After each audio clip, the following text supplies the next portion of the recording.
let's talk about sex because most people just have sex, whether it's good or bad, whether it helps them or not. But some people, in addition to having sex, get interested in sex.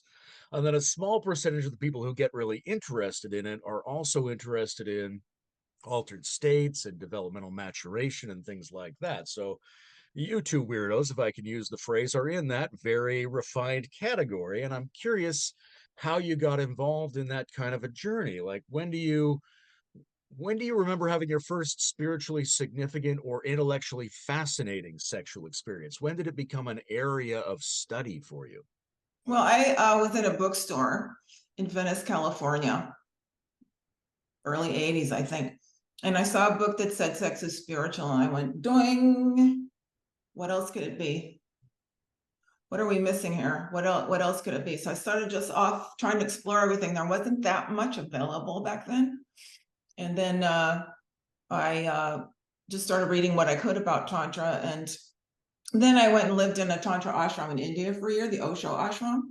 So it was a full immersion in Tantra and meditation. And I studied with many, many teachers, read many, many books, and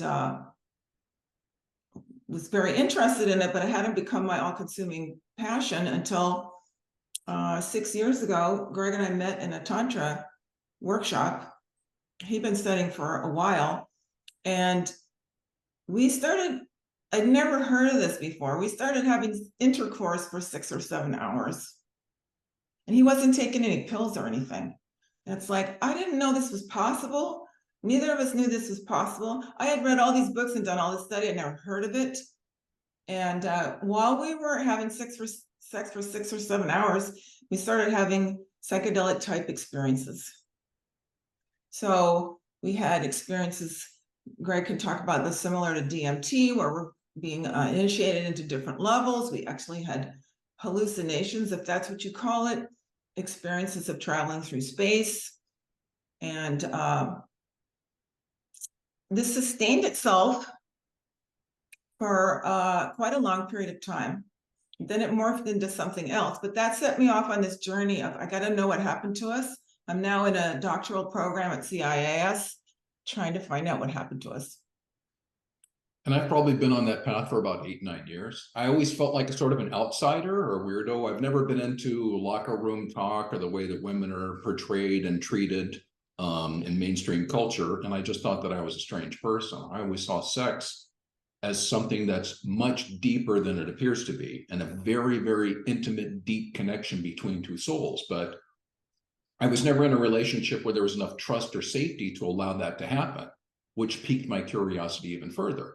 I started delving into Tantra about 9 years ago when my life was kind of turned upside down, and I went on a whole quest of my own, developing myself personally and spiritually, and happened across Tantra. And it just seemed to make sense. And I started attending different workshops and reading different things, and, learned about receiving, and learned that, what this all is to me, and that everything is sacred.